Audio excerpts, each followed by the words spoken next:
부산 훈련소에서 진중 세례식이 있었습니다.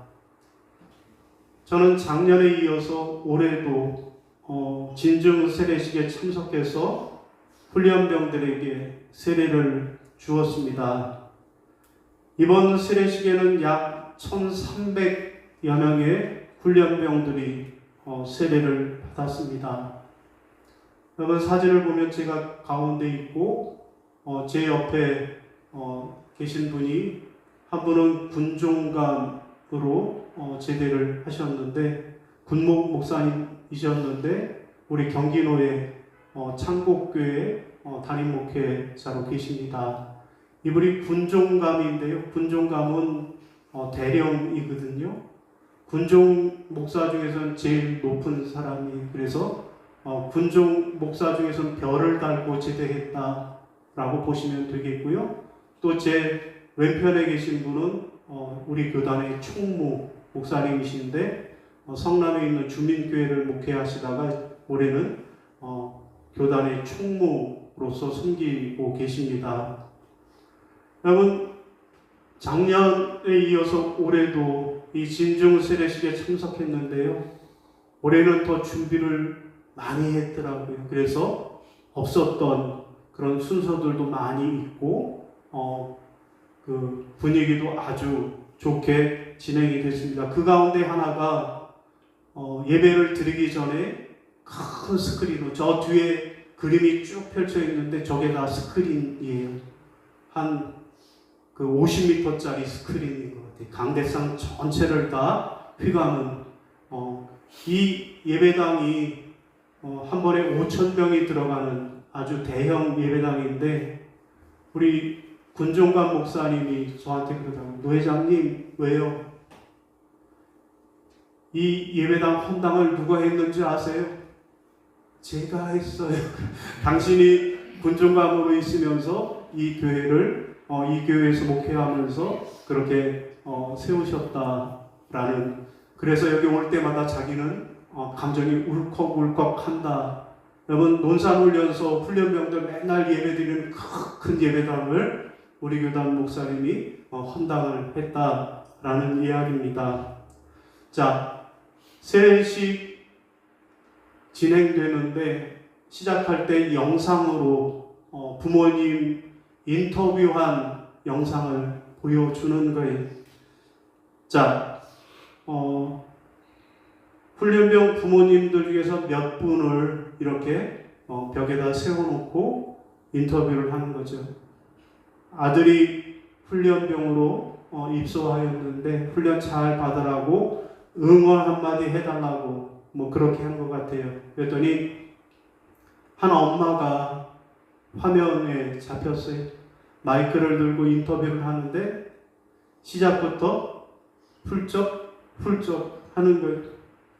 아들아, 엄마야, 우리 아들 몸 건강히 군생활 잘하리라고 믿어. 그렇게 인터뷰를 하는 거예요. 그랬더니 듣고 있던 훈련병들의 반응이 뭐냐 하면요, 울지 마 그러는 거예요.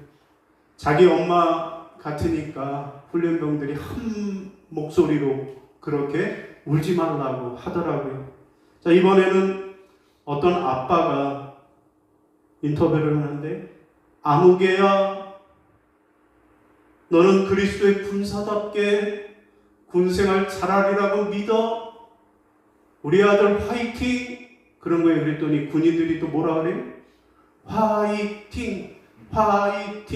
그러더라고요. 자, 마지막으로 한 남자 동생이 엄마 아빠 따라서 만나기 위해서 이렇게 온 모양이에요. 그러면서 하는 말이, 형, 건강하게 군생활 잘하고 그리고 전역하게 기도할게, 그러는 거예요. 여러분, 여러 인터뷰가 있었지만 여러분은 누구의 인터뷰가 가장 기억에 남으실까요? 엄마일까요? 울지 말까요? 아니면 아빠처럼 화이팅일까요? 아니면 형처럼 기도할게, 동생처럼, 누구의 인터뷰가 기억에 남으십니까? 여러분, 저는 물론 엄마, 아빠 그 사랑의 마음이 느껴지는데 엄마, 아빠가 아들 사랑하는 거 당연하잖아요. 그런데 제가 관심을 가진 건 동생의 인터뷰에, 여러분 솔직히 얘기해서 형제간에 저렇게 우애가 있었을까요? 아닐 거예요. 모르긴 몰라도 남자 형제들 사이에 이렇게 우애 있는 집을 제가 본 적이 별로 없어요. 맨날 집에서 톰과 제리처럼 치고받고 싸우면서 넌 형도 아니야? 아무개야? 뭐 이러면서 형하고 마치 원수처럼 싸우는 집안이 대부분이라고 생각을 합니다. 저도 삼형제로 자라서 대충은 안다라는 거예요. 그런데 이 동생이 왜 형 건강하게 제대하기를 기도할게 그럴까요? 비록 평소에는 싸우고 지지 먹고 했는지 모르지만 이 훈련소에 와서 형이 고생하는 거 생각하니까 마음 깊은 곳에서 형 사랑하는 마음이 형제가 올라왔기 때문이다. 그것이 느껴져서 동생의 인터뷰가 가장 인상에 남았다라는 거예요. 여러분, 오늘 본문 말씀은 무슨 말씀입니까? 오늘 본문은 요셉의 통곡 이야기가 오늘 본문의 내용입니다. 여러분, 우리가 잘 아는 대로 요셉은 야곱의 12아들 중에 몇 번째 아들일까요? 11번째 아들입니다. 막내 베냐민이 태어나기 전까지는 요셉은 아버지의 사랑을 독차지했던 아들이었습니다. 아버지가 이 요셉을 얼마나 사랑했는지 형들은 그냥 아무 옷이나 입혔지만 요셉에게는 색동 옷을 지어 입혔다라고 말합니다. 그래서 형들의 미움과 시기와 질투의 대상이 되었던 요셉이었습니다. 어느 날 요셉은 아버지의 심부름으로 들에서 양을 치고 있던 형들에게 심부름을 갖다가 형들이 요놈 너 잘 왔다. 아버지 믿고 까불더니 요놈 잘 왔다 해서 형들이 요셉을 붙잡아서 미디안 상인에게 노예로 팔아먹고 말았다라는 것입니다. 그러나 요셉은 하나님의 은혜로 애굽에서 총리가 되었고, 그러던 어느 해에 중동 지역에 큰 흉년이 들었고 그 흉년이 2년이나 계속되니까 이제 요셉의 형제들이 양식을 구하기 위해 애굽이라고 하는 큰 나라에 내려왔고 당시에 총리였던 요셉 앞에 서게 되었다라는 것입니다. 자, 그런데 요셉은 형들에게 도둑 누명을 씌워서 저자들이 금잔을 훔쳐갔다라고 그 양식 포대에다 집어넣고 누명을 씌워서 붙잡아 두었습니다. 그리고 오늘 본문의 이야기입니다. 요셉은 다른 애국 사람들을 다 바깥으로 나가라고 하고 형제들과 단독해서 대면하는 현장이 바로 오늘 본문의 내용입니다. 그 앞에서 요셉이 형들에게 말하는 거예요. 형님들, 나는 당신들의 동생 요셉입니다 라고 자신의 신분을 밝히고, 그리고 형들 앞에서 대성통곡하면서 결국에는 형들과 포옹을 하고 울면서 화해를 했다라고 하는 내용이 오늘 본문의 내용입니다. 오늘 본문을 한마디로 세 단어로 줄이면 뭘까요? 울지 마, 울지 마, 요셉.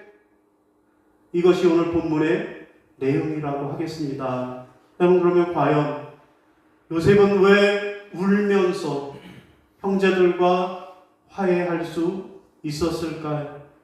오늘 민족 화해주일, 6.25 민족 화해주의를 맞아서 우리 민족도 어떻게 하면 남과 북이 화해할 수 있을까요? 첫 번째로는 요셉이 형제들과 화해할 수 있었던 것은 형제의식이 있었기 때문입니다. 따라하겠습니다. 형제의식이 있었기 때문입니다. 형제의식이 있었기 때문입니다. 4절입니다. 시작. 요셉이 형들에게 이르되 내게로 가까이 오소서. 그들이 가까이 가니 이르되 나는 당신들의 아우 요셉이니 당신들이 애굽의 판자라. 아멘. 여러분 무슨 말씀이에요? 요셉이 자기를 애굽의 노예로 팔아먹은 형들 같지도 않고 원수 같은 그 형들과 화해할 수 있었던 것은 요셉에게 형제의식이 있었기 때문이라는 말씀입니다. 여러분 요셉과 화해하는 입맞춤의 화해를 하는 그런 그림인데요. 여러분 이 그림에서 보면 형들은 아주 깜짝 놀랐어요. 형들은 아주 깜짝 놀랐어요. 왜요? 자기들이 그 옛날에 노예로 팔아먹었던 요셉인데 그 요셉이 지금 애굽이라고 하는 나라의 총리 대신이 되어 저 높은 자리에 앉아 있으니 야 이제 우리는 꼼짝없이 죽었다. 양식 얻으러 왔다. 우리는 죽게 되었다. 라고 두려움에 벌벌 떨고 한숨을 쉬고 한탄을 하고 있었기 때문입니다. 자, 그때 요셉이 말합니다. 4절에 나는 당신들의 아우 요셉이니 당신들이 애굽의 판자라. 여러분, 요셉은 자신을 고통의 한가운데로 몰아넣었던 형들을 단번에 용서하고 있습니다. 여러분 이게 어떻게 가능할까요? 여러분 우리도 형제와 싸우잖아요. 친구와 싸우잖아요. 그럼 뭐라 그래요? 내 눈에 흙이 들어가기 전에 너 다시는 안 본다. 원수처럼 인연 끊고 그렇게 형제간에 친구간에 친척간에 그렇게 살아가는 일이 비일비재하잖아요. 그런데 요셉은 다른 일도 아니고 다른 사람도 아니고 형들이 자기와 피를 나눈 형들이 자기를 애굽 나라의 노예로 팔아먹었는데 그 형들 앞에서 어떻게 한 번에 용서하고 화해할 수 있었을까요? 그것은 요셉에게 형제 의식이 있었기 때문입니다. 비록 저들이 나를 애굽의 노예로 팔아먹었지만 그러나 그들은 나의 형제다 라고 하는 의식입니다. 여러분 그래서 요셉은 형제들을 용서할 수 있었습니다. 여러분 이 용서에는 위대한 힘이 있습니다. 용서할 때 먼저 내 자신이 치료함을 받고요. 그리고 나에게 상처를 준 이웃에게도 치료를 받게 하는 것입니다. 여러분 용서하지 않는 한 나는 늘 상처 입은 인생을 살아갈 수밖에 없습니다. 그 상처에 매여서 과거에 머물러 있으면서 또 슬퍼하고 또 괴로워하고 또 아파하고 그렇게 살아갈 수밖에 없는 것입니다. 그러나 용서하면 내 마음의 기쁨과 평안함을 누리며 살게 되는 것입니다.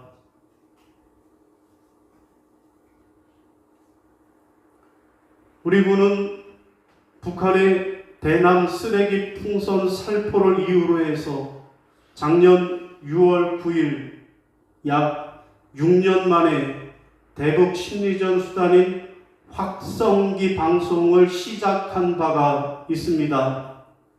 우리가 확성기 방송을 다시 시작하니까 북한도 니네만 하니 우리도 한다 해서 7월부터 대남 확성기 방송을 이용해서 소음 방송을 시작해서 그래서 접경지 지역에 사는 우리 주민들이 극심한 피해를 호소했었습니다. 그러나 이번 정부 들어서 남북 남측의 대북 확성기 방송을 중단했습니다. 그러자 이번에는 북한도 호응 조치를 내면서 야, 이러다가 남북의 화해 분위기가 조성되는 것 아닐까 기대가 나오고 있습니다. 강화군에 따르면 전날 오후부터 밤마다 짐승 소리, 쇠 깎는 듯한 소리를 송출해왔던 대남 방송이 음악 방송으로 바뀌었다라는 거예요. 그런가 하면 파주시 비무장지대 내에 있는 마을인 대성동 마을의 김동구 이장은 어제 오후 1시까지 북측 대남 방송이 쩌렁쩌렁하게 들려왔었는데 저녁 시간에는 그동안 주민들을 괴롭혔던 북치는 소리, 장구치는 소리, 꽹가리 소리 등 기괴한 확성기 소음이 사라졌다. 정말 간만에 편안하게 잠을 이뤘다 라고 말했습니다. 여러분, 어떻게 이런 작은 평화 어떻게 이루어질 수 있었을까요? 그것은 형제의식을 갖고 서로 조금씩 양보하고 조금씩 용서했기 때문입니다. 여러분, 예수님이 말씀하셨습니다. 마태복음 5장 23절 24절 화면 보이시나요? 같이 읽어볼까요? 시작. 내가 제단에 제물을 드리려고 하다가 내 형제나 자매가 내게 어떤 원한을 품고 있다는 생각이 나거든 너는 그 제물을 제단 앞에 놓아두고 먼저 가서 내 형제나 자매와 화해하여라. 그런 다음에 돌아와서 제물을 드려라. 아멘. 여러분, 무슨 말씀이에요? 우리가 주일날 예배드리러 나오기 전에 누구와 다퉜어요? 그래서 마음을 아프게 한 일이 생각나면 그럼 먼저 가서 그 사람에게 사과하고 그 다음에 나와서 예배 드리라 라는 말씀입니다. 어젯밤 토요일 밤에 부부싸움을 대판했어요. 그리고 주일날 나와서 예배 드리면 은혜가 안 되잖아요. 그래서 예배 드리러 나오기 전에 여보, 어제는 내가 미안했어요. 용서해요. 그리고 나와서 예배를 드리라는 거예요. 그러지 않고는 예배를 통해 은혜 받을 수 없다라는 것입니다. 여러분, 용서하는 것이 쉽지 않지만 예수 그리스도의 사랑으로 용서하는 여러분이 되시기를 바랍니다. 여러분, 교회 오기 전에 내가 누구와 싸우고 누구의 마음을 아프게 한 것이 있으면 전화를 해서 미안해요. 내가 화내서 너무 미안해요. 전화가 안 되면 문자로라도 내가 당신의 마음을 아프게 한 것 용서해 주세요. 문자로라도 화해를 해야 한다는 것입니다. 이렇게 화해하고 하나님 앞에 예배할 때 우리 하나님께서는 우리에게 큰 은혜와 복을 주실 줄로 믿으시기를 바랍니다. 자, 두 번째, 요셉은 어떻게 형들과 화해할 수 있었습니까? 두 번째는 보냄받은 자 의식이 있었기 때문입니다. 따라하겠습니다. 보냄받은 자 의식이 있었기 때문입니다. 8절 시작. 그런즉 나를 이리로 보내니는 당신들이 아니요 하나님이시라. 하나님이 나를 바로에게 아버지로 삼으시고 그 온 집의 주로 삼으시며 애굽 온 땅의 통치자로 삼으셨나이다. 아멘. 여러분, 무슨 말씀일까요? 우리가 요셉처럼 형들과 화해하려고 민족의 화해를 이루려면 나는 보냄받은 자다. 나는 하나님의 보내심을 받은 자다. 라는 의식이 있어야 한다라는 말씀입니다. 여러분, 요셉이 형들 앞에 자신의 신분을 밝히면서 자기를 뭐라고 하는가 하면 하나님이 보내신 이 나를 보내신 이는 하나님이시라 라고 말하고 있습니다. 다시 말하면 형들이 나를 애굽에 팔아먹은 것 아니고 하나님이 나를 먼저 애굽에 보내셨다라고, 나는 형들에게 팔아먹음을 당한 자가 아니라 나는 하나님의 뜻대로 보내심을 받은 자다라고 고백을 하고 있습니다. 여러분, 요셉은 분명히 하나님께서 자신을 애굽으로 형들보다 먼저 앞서 보내신 그 목적을 증언하기를, 큰 구원으로 형님들의 생명을 보존하고 형님들의 후손을 세상에 남겨두시려고 나를 형님들보다 먼저 이곳으로 보내셨습니다 라고 7절에 증언하고 있는 것입니다. 요셉에게는 보냄받은 자 의식이 있었기에 형들과 화해할 수 있었습니다. 여러분, 예수님은 말씀하셨습니다. 나는 스스로 온 것이 아니요 아버지께서 나를 보내신 것이라. 내 아버지께서 일하시니 나도 일한다 라고 대답하셨습니다. 여러분, 곧 나를 보내신 내 아버지께서 일하시니 나도 보냄받은 자인 나도 일한다라고 대답을 하셨습니다. 여러분, 그러니까 보냄을 받은 자는 보내신 분의 일을 해야 한다라는 거예요. 여러분, 우리를 보내신 분이 우리에게 어떤 일 하기를 원하실까요? 싸우고 분열하고 다투는 일 하기를 원하실까요? 화해하고 용서하고 하나가 되는 일을 하기를 원하신다라는 것입니다. 여러분, 어느 날 하나님께서 미국 시카고에 있는 한 목사님에게 집에 틀어박혀서 외부와의 접촉을 끊고 사는 사람들이 있으니 그들을 찾아가 봐라 라는 음성을 들었다라는 거예요. 그래서 이 목사님이 한 아파트를 찾아가서 문을 두드렸습니다. 한참을 문을 두드렸는데도 아무도 나오지 않아요. 돌아서려고 하는데 그 집 문이 삐끄덕 열리더니 얼굴에는 절망으로 가득한 표정의 한 사내가 나와서 무슨 일입니까? 하더라는 거예요. 왜 목사님이 이렇게 물었다라는 거예요. 당신과 함께 구원의 주 예수 그리스도에 대하여 이야기를 나누고 싶어서 왔습니다 라고 대답을 했다라는 거예요. 이 목사님의 대답을 듣고 이 사내가 울음을 터뜨리면서 통곡을 하면서 대답했다라는 겁니다. 보시시오 목사님, 하나님께서 목사님을 여기에 보내신 것이 틀림없습니다. 목사님이 문을 두드리기 직전에 저는 아내와 함께 이 작은 아파트 문들을 모두 막아버리고 가스를 틀어놓고 죽으려고 했습니다. 보시다시피 방금 사랑하는 아이를 땅에 묻고 돌아왔습니다. 이 슬픔을 견딜 수 없었기 때문입니다. 하나님의 종은 아파트에 들어가서 절망에 빠져있는 부부에게 구주께서 버림받은 자들을 향하여 하신 일을 전하고 어떻게 하면 그분 안에서 평화를 찾고 자유를 얻을 수 있는가를 이야기해 주었습니다. 오늘 말씀을 정리하겠습니다.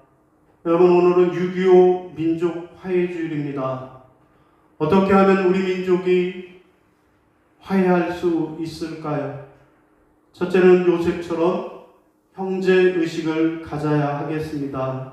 요셉이 형제들과 울면서 나는 당신들의 동생이요 당신들은 나의 형들입니다라고 형제의식을 갖고 화해하는 것처럼 오늘 우리도 남과 북이 우리 민족이 서로 형제다라고 하는 이 의식을 가져야 하겠습니다.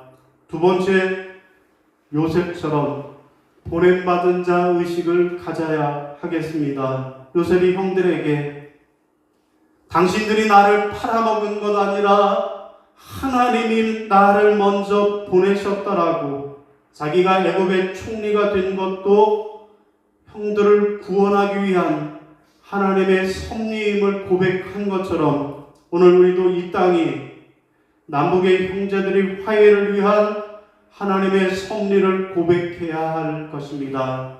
사랑하는 성도 여러분, 여러분 모두가 형제의식을 갖고 보냄받은 자의 의식으로 그렇게 살아가면서 울면서 이 민족의 화해를 위해 기도하는 저와 여러분이 다 되시기를 주의 이름으로 축원합니다. 아멘. 예.